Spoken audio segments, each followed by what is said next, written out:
Dans cette vidéo, comme promis, je vais travailler sur la régression multiple. Je vais essayer de vous expliquer, d'abord avec une seule variable explicative, et ensuite plusieurs variables explicatives, un modèle de régression multiple. Alors on va faire toutes les étapes presque de la régression multiple avec l'analyse des données pour vraiment essayer d'avoir une vue d'ensemble sur comment on peut interpréter et si on peut ou pas utiliser un modèle de régression multiple. Alors, on va utiliser trois bibliothèques CAR pour vérifier ce qu'on appelle la multicollinéarité. Je vais en parler le moment venu. Ensuite, on va utiliser ggplot pour le nuage de points, le graphique. Et puis, on va utiliser QuantSight. Alors ça, c'est si vous n'avez pas de ces bibliothèques et vous voulez faire le même cheminement d'étapes, il faut d'abord installer ces bibliothèques et ensuite appeler les bibliothèques par library. Alors, je vais mettre bien sûr tout le script sur GitHub. Alors, premier exemple, on va utiliser dans cette vidéo un seul exemple. Ensuite, je vais préparer une autre vidéo avec un deuxième exemple. On va avoir d'autres choses sur la régression multiple. Et donc, les deux vidéos se complètent si vous voulez. Il y aura des choses qui seront répétées, mais le but c'est de bien comprendre la régression multiple si vous voulez l'utiliser bien sûr dans le cadre par exemple d'une analyse de statistiques de recherche pour publier des résultats, etc. C'est en général cette démarche qu'il faut suivre. Alors bon, moi j'ai déjà mon plan de travail ici pour travailler. Donc dossier, je vais utiliser ce fichier, laptops. Alors ce fichier, il se compose de plusieurs variables. Alors, on va essayer d'expliquer le prix des PC. Ce sont des PC portables, laptops. Alors, on a combien d'observations? On a 63 observations. On va essayer d'expliquer le prix par plusieurs variables. La taille de l'écran, mémoire giga, et puis en termes de RAM, en termes de taille, de disque, en termes de nombre d'USB, ports, c'est-à-dire voilà, si vous voulez, les sorties. La marque, on ne va pas l'utiliser aujourd'hui, la marque, c'est une variable qualitative, on va l'utiliser peut-être une prochaine fois. Et puis on va utiliser le poids du PC lui-même, en général le poids lorsqu'il augmente, le prix des menus en général, dans les PC portables. Alors je vais essayer de changer d'abord avec names, les noms, on va les mettre en français.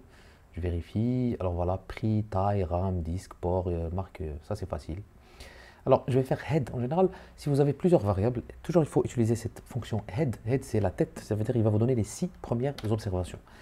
Les 6 premières lignes. Comme ça, vous vérifiez ce que déjà le fichier a été bien importé de Excel ou de CSV en fonction de la taille que vous voulez utiliser. Mais c'est très important de voir à quoi ressemble d'abord le fichier. Alors, ce qu'on va aussi utiliser pour épurer les données, c'est utiliser la fonction summary qu'on a déjà vu plusieurs fois. C'est une fonction qui permet de voir pour chaque variable est-ce qu'il y a, si vous voulez, est-ce qu'on a respecté, par exemple, l'échelle du scoring, c'est-à-dire des valeurs de la variable, est-ce qu'il y a des valeurs manquantes, etc. Ce genre de choses. Alors, utiliser cette fonction summary, elle est très vraiment efficace. Ça vous permet de voir, par exemple, ici, pour le prix, 300 $. Ici, c'est en dollars. 300 $, c'est logique qu'un PC soit minimum 300 $ et maximum 2500 $. Il n'y a pas de problème. Imaginez que ici, par exemple, j'ai 100 $ ou, je sais pas, moins, une valeur négative. Ça montre déjà, avant de commencer l'analyse, que vous avez un problème avec une variable ou deux ou plus. Donc, c'est très important d'utiliser la fonction summary. Ça vous permet de voir, par exemple, je vais aller sur les ports. Regardez les ports, je ne peux pas avoir 0. Je ne pense pas qu'il y ait un PC avec un 0 port. C'est pas possible. Vous devez absolument avoir au moins un port USB. Ça va être un PC pas cher, certainement, mais en tout cas, c'est nécessaire. Maximum, c'est 4. Je ne peux pas avoir 10. Donc, par exemple, pour la marque 63 avec caractère, c'est normal parce que c'est une variable qualitative. Le poids 2,3, ici, c'est des poids en ounces. Ounces, c'est une unité de mesure aux États-Unis. Donc, ce n'est pas la même chose que kilogramme. Mais de toute façon, c'est très important d'utiliser la fonction summary avant de commencer la régression si vous avez plusieurs variables. Alors, ce que je vais faire, je vais faire une régression simple. Je vais utiliser une variable normalement qui devrait bien prédire, en tout cas pas mauvais, le prix. C'est la taille du disque. La taille du disque, par exemple, ici, si j'ai 64 Go, c'est pas la même chose que 320, c'est pas la même chose que 500, que 600, etc. Normalement. Si le prix augmente de la taille du disque, le prix devrait suivre. Donc il devrait y avoir une certaine relation linéaire. Pourquoi je vais faire ça? Pour faire un petit rappel de la régression simple. Et c'est sur la base de ce modèle qu'on va passer à un modèle multiple par la suite. Donc je vais d'abord représenter ça graphiquement, comme je vous incite à le faire. Heureusement, on peut le faire parce qu'on a une seule variable. Donc, avec deux variables aussi, on peut le faire. Mais au-delà, on ne peut pas bien sûr visualiser graphiquement ce type de relation. Donc, on va profiter de l'occasion pour justement représenter ça graphiquement. Donc, nuage, je vais appeler cet objet et je vais lui rajouter des points, etc. geom_smooth. Donc, tout ça, ce sont normalement des fonctions qu'on a déjà utilisées plusieurs fois sur ggplot. Voilà. Donc, regardez. Il me donne, j'ai rajouté geom_smooth. geom_smooth, c'est cette droite en bleu, juste pour me montrer que est-ce qu'il y a une relation linéaire. Et effectivement, c'est pas très vraiment intéressant, mais on voit effectivement lorsque la taille du disque augmente, il y a une relation linéaire positive. On peut le voir grâce à la droite en bleu que c'est positif. C'est pas très important, mais c'est positif. Donc le R carré que je vais trouver pour ce modèle ne va pas être très élevé, certainement, parce qu'on voit qu'effectivement, même pour des tailles, d'ailleurs, les valeurs les plus élevées en termes de prix, 2500 $ ici, 2000, je sais pas, 2400, quelque chose comme ça, c'est pour des tailles de disques de moins de 1000 Tera. D'accord, de 1000 gigas, si vous voulez, plutôt. Donc, voilà, c'est pas vraiment une relation parfaite, mais en tout cas, il y a une certaine linéarité et c'est positif. D'accord? Donc, on va passer avec en revue ce premier modèle linéaire et on va voir est-ce que le disque, il prédit effectivement le prix, comme on a pu le visualiser ici graphiquement. Donc, je vais faire tout simplement la fonction lm qu'on a déjà vue, la fonction lm vidéo précédente, et puis summary. Donc, je vais faire summary pour me donner le résumé de ce modèle. Alors, effectivement, ce à quoi on va s'intéresser, ça, j'en ai pas parlé la semaine dernière avec la précédente vidéo, c'est que pour analyser un modèle de régression sur un plan inférentiel par rapport à la population, on va d'abord s'intéresser à sa valeur P, ce qu'on appelle p-value. La valeur P, c'est une valeur de probabilité. C'est-à-dire si cette observation de cette probabilité est inférieure à 0,05. En général, c'est la règle qu'on suit. Il y a d'autres règles qu'on peut utiliser, mais généralement, on se base sur ça. Si cette valeur de probabilité est inférieure à 0,05, c'est le cas ici, on dit que le modèle il est significatif. Alors si vous voulez, je vous explique pourquoi on utilise 0,05 et comment on y arrive. Mettez-moi ça dans la description, je vais essayer de préparer une autre vidéo parce que ça nécessite toute une vidéo pour bien expliquer ce genre de choses. Alors, si c'est inférieur à 0,05, comme c'est le cas ici, donc mon modèle, dans sa globalité, il est significatif. La deuxième chose à laquelle je vais m'intéresser, c'est la valeur P, la même chose, la valeur p-value, de quoi? De la pente, de la variable explicative, c'est-à-dire la variable qui explique, indépendante. Bien sûr, j'ai utilisé le disque, la taille du disque, est-ce qu'elle influence le prix? Je vais voir ici sa valeur P et regardez, elle est inférieure aussi à 0,05. Donc, on a une étoile et cette étoile, qu'est-ce qu'elle nous dit en général? Elle nous dit que, regardez ici, l'étoile, elle est à côté de 0,05. Voilà, donc il vous dit que ce modèle, le disque influence le prix significativement. À quel de alpha, si vous voulez, on utilise ce qu'on appelle alpha, ça veut dire tout simplement la probabilité 0,05. Alors je vais essayer d'interpréter ça vraiment succinctement. Je n'ai pas le temps, je ne peux pas dépasser beaucoup de temps à expliquer ça parce que comme j'ai dit, ça nécessite toute une vidéo. Par contre, ce que je peux dire, c'est que ce que ça veut dire que dans 5% des cas, tout simplement, si on avait pris 100 échantillons, dans 5%, c'est-à-dire 5 échantillons, on aura la valeur de la pente de ce modèle sera 0, tout simplement. C'est ça ce que ça veut dire. Et dans 95 échantillons, elle sera différente de 0. Et nous, bien sûr, on s'intéresse à quoi? Et on a vu que la pente ici dans ce modèle, regardez, elle n'est pas de 0. Parce que si elle était de 0, la droite allait être horizontale. Parce qu'une droite qui est horizontale, elle a une pente de 0. Et donc, qu'est-ce qu'on dit? On dit que dans 95 échantillons, puisque c'est inférieur à 0,05 bien sûr, dans 95 échantillons, cette valeur ici, nous on a une valeur ici de la pente de 0,58. Mais on dit aussi, on est capable de dire ça, que dans 95 cas d'échantillons, c'est comme si on allait prendre encore une fois 63 autres observations. Et ensuite, on va prendre 63 autres observations, etc., etc., etc., 95 fois. Et dans chacun, on va trouver que la valeur de cette pente est différente de 0 dans 95 cas. Par contre, Dans 5 cas, et c'est pour ça qu'on utilise les 0,05, dans 5 cas, la valeur sera de 0. Alors le truc, c'est qu'on ne sait pas si notre échantillon fait partie des 5 ou des 95, et c'est ça l'inconvénient des statistiques. On n'est jamais sûr à 100%. Et c'est pour cela qu'on choisit un pourcentage qu'on appelle un intervalle de confiance. Et dans cet intervalle, dans ce cas, on va se limiter, on va dire qu'on est confiant que dans 95 cas, on n'aura pas une valeur de 0. Mais on assume le fait que dans 5 cas, on aura une valeur de 0. Et donc, dans 5 cas où on aura la valeur de 0, notre bêta, plutôt, dans 5 cas, notre bêta sera de 0, mais dans 95 cas, il sera différent de 0. Il aura plus ou moins une valeur de 0,58 avec un certain intervalle. On va voir l'intervalle dans l'explication suivante. D'accord? Donc c'est ça ce que ça veut dire. Si vous voulez plus de détails sur comment vraiment on calcule cette valeur de probabilité, etc., essayez de m'écrire ça et je vais essayer de vous préparer une vidéo. Très bien. Voilà. Donc un dernier détail pour la régression simple, c'est le R carré. Alors le R carré, c'est celui-là, regardez, il est trop faible. On a expliqué à peu près 7% de la variance du prix avec la taille du disque. C'est vraiment trop faible. Ça veut dire qu'il reste 93% de la variance du prix qui n'a pas été expliquée donc qui nécessite, si vous voulez, d'autres variables pour l'expliquer.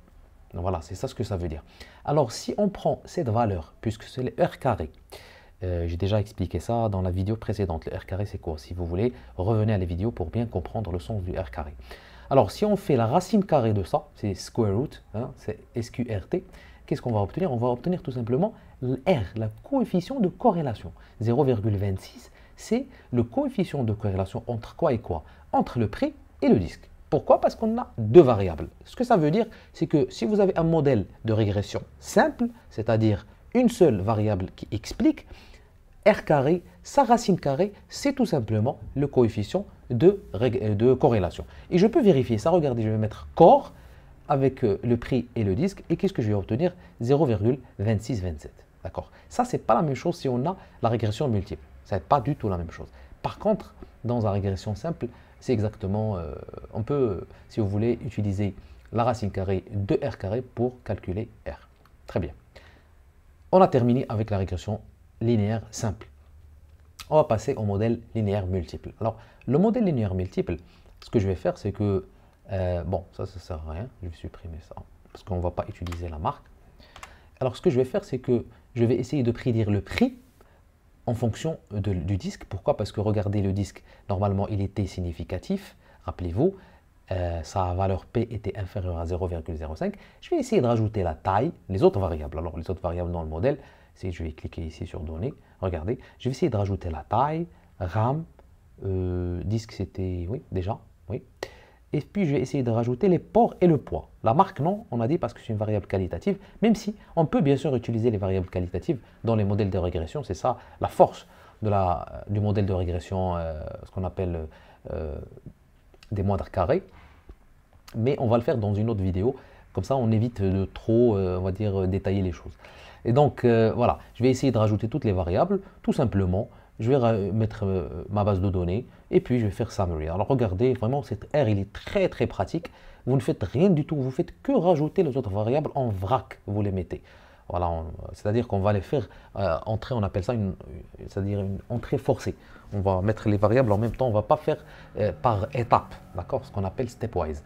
Donc voilà, le modèle 2, je vais appeler ça, et je vais faire son summary. Alors regardez, malheureusement, lorsque j'ai fait rentrer toutes les variables, même disque qui était significatif, rappelez-vous, elle a maintenant une valeur P qui est supérieure à 0,05. C'est pour ça que je n'ai pas d'étoile. Pour mon modèle global non plus, la valeur du p-value elle est supérieure à 0,05. Bon, c'est vrai que le R carré il a augmenté, mais bon, ça ne me sert à rien puisque mon modèle global il est problématique. Je porte votre attention à quelque chose de très important. Si vous avez un modèle qui n'est pas significatif comme ici, ni sa valeur P, bien sûr, ni aucune variable indépendante n'est intéressante à prédire ce modèle, il faut aller voir standard error, ce qu'on appelle, ça veut dire l'écart type tout simplement. Ça, c'est l'écart type de ce bêta. D'accord? Alors, sur l'écart type, regardez, si vous avez des valeurs comme ça, que 180, 123, 96, 99, 74, c'est énorme. Normalement, les écarts types, ça doit être ça. Ça doit être quelque chose comme 0, comme 1, 1,2, 1,5, etc. Si vous avez des valeurs comme ça, très très élevées, ça montre qu'il y a un problème de ce qu'on appelle la multicollinéarité. La multicollinéarité veut dire tout simplement que une variable, deux variables ou plus dans votre modèle sont fortement corrélées. Fortement corrélées. Pourquoi? Parce que peut-être qu'ils sont très liés et que si vous les utilisez toutes les deux dans le modèle, eh ben l'une remplace l'autre si vous voulez. Et c'est pour cela que ça crée ce qu'on appelle cette multicollinéarité, ce qu'on appelle une inflation de la variance. Pourquoi on appelle ça inflation de la variance? Parce que la variance des bêta et l'écart type, c'est la même chose que la variance. Hein, c'est, si vous voulez, le carré de la variance. L'écart type, c'est la racine carrée. Et donc, c'est pour ça qu'on appelle ça Variance Inflation Factor, VIF, on appelle ça en anglais. Et même la fonction dans R et normalement dans tous les logiciels statistiques, ça va être VIF. Alors VIF, Variation Inflation Factor, ça veut dire tout simplement que les erreurs standards sont très élevées. Et on va vérifier ça. Vous allez voir on va voir la matrice de corrélation entre les variables et on va voir qu'effectivement, quelques variables sont fortement corrélées. On va essayer de supprimer et notre modèle va s'améliorer. Alors il faut faire ça. Il ne faut pas s'arrêter à cette étape. Si vous avez le modèle qui n'est pas significatif, vous ne savez pas quoi faire. Non, il faut passer à cette étape de test de multicollinéarité. D'accord? Alors, ce que je vais faire, c'est que je vais calculer ces VIF et je vais vous expliquer ce que ça veut dire. Alors, VIF, la fonction, elle se trouve dans ça, voilà, dans le car, on appelle ça CAR, c'est le package. Vous faites car, après vous faites tout simplement VIF et vous entrez votre modèle de régression. Regardez, je vais faire ça. Il me donne, alors si la valeur du VIF dépasse 5, comme ici pour la taille, comme ici pour le poids, c'est un problème. C'est un problème. Il n'y a pas de règle vraiment. Le maximum, c'est 10. 10, c'est vraiment très problématique si vous avez une valeur de 10. Mais même 5, c'est considéré comme quand même assez élevé. Je vais essayer de vous expliquer. La valeur de 1 sur VIF, ça aussi, on peut l'utiliser comme mesure. Ça ne devrait pas être 0,1. Ici, c'est le cas. 0,1, 0,19, 0,17, ça, c'est problématique. Alors, quelles sont mes variables que je dois vérifier? C'est tout simplement la taille et le poids. Et regardez, on va essayer de voir leur corrélation et on va voir qu'elle est très très élevée. Alors je vais faire core, ça c'est une fonction basique dans R, et je vais utiliser ma base de données, je vais faire moins 6. Pourquoi moins 6? Parce que, regardez ici, 6 c'est quoi? C'est la marque. Et la marque c'est une variable qualitative, il ne va pas la reconnaître. Donc il ne va pas me donner la matrice de corrélation avec. Regardez, je vais faire core. Alors qu'est-ce que j'ai dit? Je dois vérifier la corrélation entre le poids et la taille. Regardez le poids ici, 0,89 avec la taille. Alors la matrice de corrélation, vous aurez les 1 sur la diagonale, ça veut dire que chaque variable est corrélée à 100% avec elle-même. Et ensuite, il vous donne tout simplement les R. Ça veut dire les coefficients de corrélation entre chaque variable et l'autre. D'accord? Donc vous avez les mêmes chiffres qui se répètent des deux côtés de la diagonale. Alors 0,89, c'est la même chose ici. Hein, 0,89, c'est le même chiffre. Donc taille et poids, regardez, taille et poids. C'est pour ça qu'on a les VIF qui sont élevés, parce qu'ils sont fortement corrélés. En général, 0,9, c'est très élevé. Même 0,8, etc., pour les mettre dans le même modèle de régression, c'est beaucoup. Alors que l'idée, c'est que l'une peut remplacer l'autre. C'est ça ce que ça veut dire. Et ne mettez pas deux variables qui, finalement, peuvent être la même chose. Ils expliquent beaucoup dans la variance de la variable Y. Et donc, ça ne sert à rien de les mettre, tout simplement. Supprimez l'une qui a le VIF le plus élevé.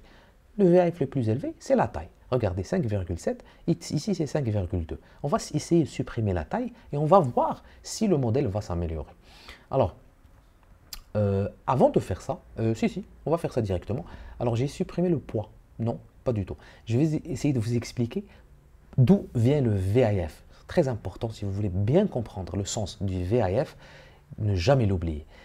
Si j'utilise une variable indépendante, comme par exemple ici le poids. Rappelez-vous, le poids était par exemple ici une variable qui explique le prix. Alors si je l'utilise comme une variable à expliquer et je mets les autres variables explicatives, c'est-à-dire les autres variables indépendantes dans le modèle, je vais obtenir un R carré. Alors le VAF, il vient de ce R carré. Alors regardez, je vais appeler cet objet le modèle 3. Je vais faire summary. Alors j'ai tout simplement, d'ailleurs il est significatif, regardez.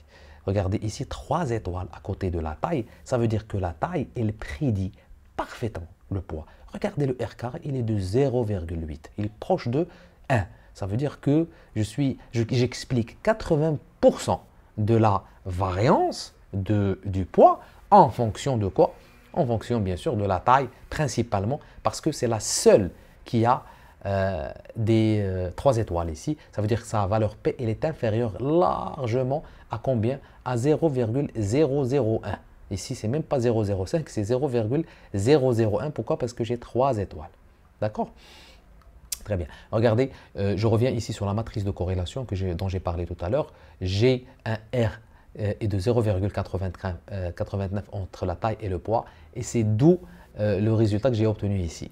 Alors, le VAF, c'est quoi? C'est 1 sur 1 moins. Regardez, 1 sur 1 moins le R carré du modèle avec le poids comme variable Y. Si je fais ça, je vais obtenir le VAF que j'ai calculé tout à l'heure qui était de combien pour le poids? 5,22. D'accord? Donc le VAF, il vient de ça. Regardez, 5,22. Donc c'est tout simplement 1 sur 1 moins le R carré de quoi? Du modèle de régression avec poids comme modèle de régression. Je peux faire la même chose pour les autres. Pour chaque variable, je vais obtenir les VAF que j'ai calculés tout à l'heure qui sont juste ici. D'accord? Donc chaque variable, les VAF c'est là, hein. Ça c'est 1 sur VAF. Donc 5,22, regardez, c'est ici. Voilà, donc là c'est juste pour vous expliquer d'où vient le VAF, comme ça vous savez ce que ça veut dire. Et si vous voulez tout simplement le vérifier, faites tout simplement une corrélation entre les deux variables, toutes les variables avec la matrice, ou bien les deux variables que vous estimez être vraiment très corrélées, on va dire. Et c'est pour cela que votre modèle n'est pas intéressant. Bien sûr, c'est logique. Lorsque la taille d'un PC portable augmente, bien sûr que son poids va augmenter, c'est tout à fait logique. Un portable de 13 pouces va être toujours plus léger qu'un portable de 15 pouces, de 16 pouces, etc. Donc c'est pour cela qu'elles sont trop corrélées dans les données et c'est pour cela que votre modèle de régression était trop faible pour prédire la variable prix. D'accord? Donc je vais essayer de supprimer la taille. Ça c'est sûr. Et je vais essayer de voir ensuite avec un modèle 4, est-ce que je suis bon ou pas. Alors qu'est-ce qui s'est passé? Effectivement, le modèle, bon, il n'a pas bougé en termes de R carré, il n'est pas significatif. Par contre, j'ai ici un tout petit point, ça veut dire que cette variable port, elle est significative à combien? Dans 10 cas, je vais me tromper et dans 90 cas, je ne vais pas me tromper. Ça veut dire qu'elle sera de 0. Mais vraiment, ce n'est pas intéressant, hein. Franchement, en général, on s'intéresse dans les statistiques toujours à vérifier par rapport à un intervalle, plutôt à une valeur alpha de 0,05. Donc, ce que je vais faire, je vais essayer de supprimer RAM. D'accord? Pourquoi je supprime RAM? Parce que regardez ici, sa valeur P est la plus élevée. Et si vous vous rappelez tout à l'heure, RAM ici avait quand même, pour les VAF, elle avait une valeur de 3, ce qui est quand même assez élevé. Alors, je vais essayer de supprimer RAM et voir ce que ça va donner. Alors, effectivement. Alors, je supprime RAM. Ce qui s'est passé, c'est que, encore une fois, je reviens presque au modèle initial où le disque, la taille du disque était significative avec ici une étoile. Le R carré, il n'a pas bougé malheureusement. Ça veut dire que dans la globalité, ce modèle n'est pas un très bon modèle. Mais j'ai amélioré quand même le modèle de base. Et là, j'ai réduit. Et l'idéal en général, c'est d'avoir toujours peu de variables qui prédisent votre variable à expliquer. C'est toujours l'idéal. Parce qu'avoir plusieurs variables qui ne servent à rien, ça ne sert à rien. D'accord? Donc, qu'est-ce que j'ai fait? J'ai fait le modèle 5. Donc, je vais faire les VAF. Regardez. Ah là, je suis bon. Je ne dépasse pas 2 pour les VAF. Donc, il n'y a pas de souci en termes de multicollinéarité. Alors, je vais passer à ce modèle 5 et je vais faire maintenant ce qu'on appelle l'importance de chaque coefficient. Alors là, je vais utiliser la fonction lm-beta. lm-beta qui se trouve dans le logiciel ici, dans le package, pardon, QuantSight. Hein, QuantSight, si vous voulez, lm-beta. Alors, qu'est-ce qu'elle va me donner, lm-beta? Elle va me donner tout simplement la valeur du bêta. Ça, ce sont les bêtas. Hein. Les bêtas, c'est B1, par exemple ici B1, B2, B3. D'accord? En fonction de chaque variable a une pente particulière. Par exemple, le poids ici, il diminue le prix. Lorsque le poids augmente, le prix diminue. Ici, pour les ports, pardon, le nombre de ports, je m'excuse. Ici, pour le disque augmente, le prix augmente, le poids augmente, le prix augmente aussi. Et donc, je vais voir l'importance de chaque bêta, mais si vous avez remarqué, chaque unité est différente. Par exemple, les poids, c'est dans une unité particulière. Le nombre de ports, c'est juste un nombre. Les disques, c'est en gigas. Et donc, c'est ça le souci. Et si je fais LM bêta, il va essayer de me donner des valeurs normalisées. C'est-à-dire qu'il va centrer par rapport à la moyenne et diviser par l'écart type. Il va me donner des scores Z. Et ça, c'est très intéressant. Avoir des scores Z me permet de comparer entre différentes variables et à voir quelle est la variable la plus importante dans mon modèle. Alors, il faut avoir quand même l'intelligence de comprendre que le disque, parce que c'est significatif ici, aura bien sûr une valeur supérieure. Pourquoi? Parce que à la base, il est significatif. Ça veut dire qu'il prédit quand même assez bien le prix, la taille du disque. Et c'est pour cela que je vais trouver, on va voir, que effectivement la contribution du disque, ici c'est en termes d'écart type. Donc ce n'est pas en termes, ça veut dire global. C'est en termes d'écart type, il est plus important. 0,31, c'est supérieur à la valeur absolue de moins 0,27 et supérieur à 0,16. Ça veut dire que tout simplement, le disque influence beaucoup plus, si vous voulez, le prix que toutes les variables dans le modèle. D'accord? L'idéal, c'est d'utiliser un intervalle de confiance. On va utiliser cette fonction de base qui s'appelle confint, c'est confidence interval, c'est l'intervalle de confiance. Pourquoi? Je vais essayer de voir pour chaque bêta, ici, pour les bêtas que j'ai calculés, je vais essayer de voir est-ce qu'ils ont 0 dans leur intervalle. Parce que si la valeur de 0 existe dans l'intervalle, ça veut dire que dans certains échantillons, la valeur de bêta est de 0. Et ça ne m'intéresse pas, je ne m'intéresse pas à ça. Mais on va voir, effectivement, puisque ici c'est significatif. On va voir, parce que lui aussi, il utilise 5%, on va voir que le disque, il n'y a pas la valeur 0 dans l'intervalle. On va vérifier ça. Effectivement, regardez, pour disque, il y a 0, c'est-à-dire la borne inférieure, c'est de 0,02 et la borne supérieure, c'est de 1,39. À chaque fois, vous allez trouver le bêta que vous avez trouvé dans votre échantillon à l'intérieur de cet intervalle. Ça veut dire il est entre 0,02 et 1,39 bien sûr. 0,7 c'est à l'intérieur. 58 c'est à l'intérieur de moins 53 et de 171. Et moins 203, elle est entre moins 437 et 29. Mais malheureusement, ni pour le poids, ni pour le prix, le nombre de ports, c'est intéressant. Pourquoi? Parce qu'on a l'intervalle qui, si vous voulez, qui traverse, qui passe par 0. D'accord, moins 53 jusqu'à 171, il y a un 0 à l'intérieur. Et de moins 437 jusqu'à 29, il y a un 0 à l'intérieur. Mais ce n'est pas le cas pour le disque. Pourquoi? Ça veut dire que dans certains, l'explication c'est que dans certains échantillons, vous aurez la valeur de bêta qui est de 0. Et ça, on peut déjà le comprendre et le voir ici, parce que les valeurs ne sont pas vraiment significatives, la valeur des probabilités. Et donc, ça veut dire que dans certains échantillons, la valeur est de 0, dans d'autres, la valeur est positive, et dans d'autres, la valeur est négative. Donc, elle n'est pas stable. Et donc, nous, ce à quoi on s'intéresse, c'est que la valeur de bêta soit stable. Il faut qu'il y ait un intervalle où soit c'est positif, soit c'est négatif. Et l'idéal, bien sûr, c'est que l'intervalle soit, si vous voulez, restreint, ne soit pas large, comme dans le cas pour le disque. Regardez, 0,02, 1,39, la différence, l'amplitude de cet intervalle n'est pas très très élevée. Donc, c'est parfait, si vous voulez. Donc, franchement, le modèle que je devrais choisir, c'est tout simplement le modèle de base, linéaire simple, où le disque était la seule variable qui explique le prix. Pourquoi? Parce que c'est significatif, déjà. Et ensuite, il n'y a pas la valeur de 0 dans l'intervalle. D'accord? Et en plus, en termes d'importance, c'est la variable qui explique le plus avec ce que j'ai obtenu ici avec LM bêta. D'accord? C'est tout. Donc, franchement, pour résumer, des fois, les modèles de régression multiple ne sont pas très intéressants. C'est peut-être un modèle beaucoup plus réduit avec une ou deux variables qui est beaucoup plus intéressant. Mais pour cela, il faut vérifier comment on l'a fait, plusieurs choses, et bien comprendre vraiment comment faire toutes les étapes. Alors avant de finir, je vais analyser deux choses. Alors, lorsqu'on fait de la régression multiple et on se base sur ces intervalles de confiance, sur ces alpha, etc., on fait ce qu'on appelle certaines hypothèses. On part avec, si vous voulez, on les utilise sans le dire. Parmi ces hypothèses, c'est ce qu'on appelle l'autocorrélation, c'est-à-dire les erreurs dans mon modèle, les erreurs, ce sont les résidus. Alors, lorsque j'ai développé mon modèle de régression, je vais calculer ce qu'on appelle des prévisions du prix, mais ce ne sont pas les prix que j'ai observés. Normalement, ces erreurs ne devraient pas être corrélées.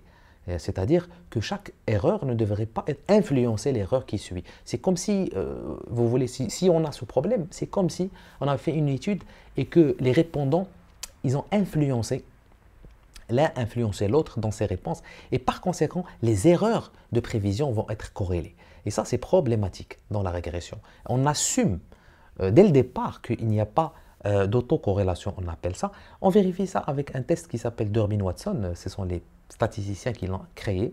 Tout simplement, on va utiliser Durbin-Watson test, modèle, le dernier modèle que j'ai développé, que j'ai utilisé. Ce qu'on cherche toujours, c'est la valeur P. Alors, ici, il faut qu'elle ne soit pas inférieure à 0,05. On ne cherche pas qu'elle soit inférieure, l'inverse. Donc, si elle est inférieure, c'est qu'il y a un problème d'autocorrélation. Généralement, si la valeur s'approche de 2, ça c'est les DW, Durbin-Watson statistiques. D'accord? Si la valeur est proche de 2, ce n'est pas un problème. Le problème, c'est que si la valeur, parce que l'intervalle de ce statistique, de ce test statistique est entre 0 et 2. Et donc, si je suis proche de 0, c'est problématique. Si je suis proche de 4, c'est problématique. Mais si je suis aux alentours de 2, qui est, si vous voulez, la moyenne, vraiment le centre plutôt, il n'y a pas de souci.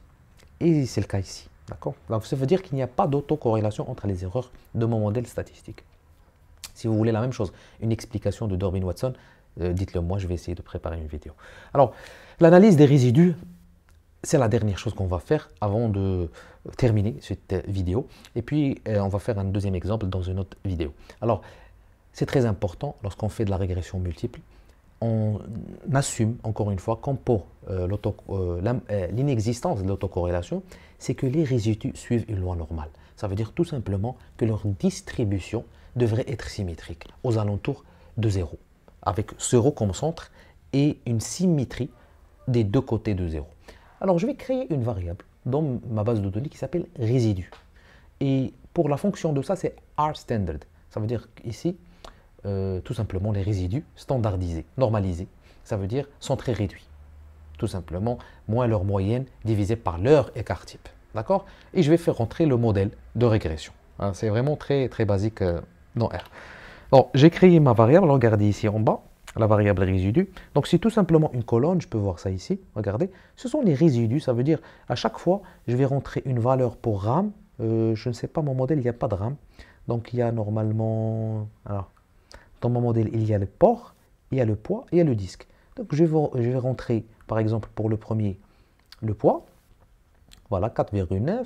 Nombre de disques, c'est 500. Et les ports, 3.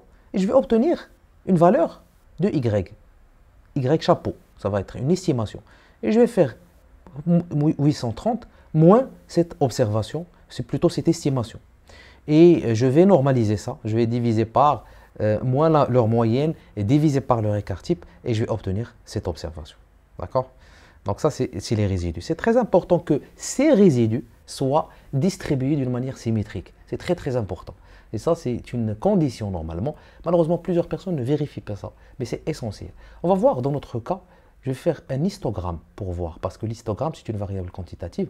Et donc, l'histogramme devrait me montrer s'il y a une bonne distribution. Regardez, si je fais hist, tout simplement la fonction histogramme, normalement, ça devrait être centré autour de 0 avec une distribution symétrique des deux côtés. Ce n'est pas du tout le cas. Ça veut dire qu'ici, j'ai violé, c'est ça le terme qu'on utilise, j'ai violé l'hypothèse de la normalité, c'est-à-dire des résidus, c'est-à-dire leur distribution symétrique, tout simplement. Je l'ai fait ici, ça veut dire que mon modèle dans sa globalité ne devrait pas être accepté. Alors sur un plan statistique, c'est vraiment ça, il ne devrait pas être accepté. Malheureusement, plusieurs personnes, lorsqu'ils rapportent leur modèle, ne se basent pas du tout sur l'analyse des résidus. Et c'est une étape essentielle avant de valider un modèle de régression. Je vais même vous présenter un autre graphique, mais dans une autre vidéo, je vais vous montrer d'autres choses. Mais dans cette vidéo, je vais rajouter un autre graphique, des prévisions. Alors les prévisions, je vais rajouter cette variable prévision. La fonction, c'est fitted. Fitted, c'est l'équivalent des prévisions. Alors, il va me donner les prévisions, les Y chapeaux du modèle. Voilà. et je vais créer un nuage de points. Alors normalement, si j'utilise ce nuage de points des prévisions avec celui des résidus que j'ai déjà créé tout à l'heure. Alors si je reviens d'ailleurs au modèle, je vais vous montrer ça. Regardez les prévisions des prix. Alors 837, avant c'était 830, ça c'est l'observation. L'estimation avec mon modèle c'est 837. Alors, je ne suis pas très très loin. Par contre, pour la deuxième observation, j'avais 750 et si je suis à 836, c'est vraiment très très loin. D'accord? Donc je vais essayer de faire, si vous voulez, représenter graphiquement les prévisions avec les résidus, avec un nuage de points, avec des points, et je vais rajouter cette droite de régression. Voilà, c'est tout. Donc juste avec ggplot, c'est très simple. Normalement ici, je n'ai pas de grands problèmes. Alors ce qu'on cherche, c'est que la distribution autour de cette droite de 0, parce que les résidus, comme je l'ai dit, devraient être aux alentours de 0, ce que je cherche, c'est ce qu'on appelle l'homogénéité de la variance. Ça veut dire qu'aux alentours de la droite, les points devraient être distribués d'une manière homogène. Ça veut dire que si j'avance sur regardez ici les valeurs prédites, qui est le prix. Si j'avance sur le prix, je ne devrais pas avoir un écart des deux côtés de la droite. Et ce n'est pas vraiment le cas. Je peux même observer, par exemple, ici, le point ici noir, avec un résidu normalisé de presque 3, ça pourrait être une valeur aberrante. D'accord? Mais on ne va pas s'intéresser à ça parce que ce n'est pas vraiment problématique. Donc, dans la distribution de la variance, l'homogénéité, ça peut être vérifié. Ça, c'est une autre condition nécessaire pour valider un modèle de régression. Je pense que c'est suffisant. Je vais m'arrêter là. Il y a d'autres choses qu'on pourrait dire, mais bon, on va s'arrêter là. Dans l'autre vidéo, je vais essayer d'expliquer d'autres choses. Comme si vous n'avez pas compris quelque chose, vous la mettez dans la description. Si vous voulez des explications sur certains aspects comme le VIF, par exemple, Durbin-Watson, etc., essayez de me l'écrire et je vais essayer de vous expliquer un peu ce que ça veut dire. C'est très important de comprendre les concepts statistiques pour vraiment bien saisir la régression multiple. Voilà. Donc, je vous remercie.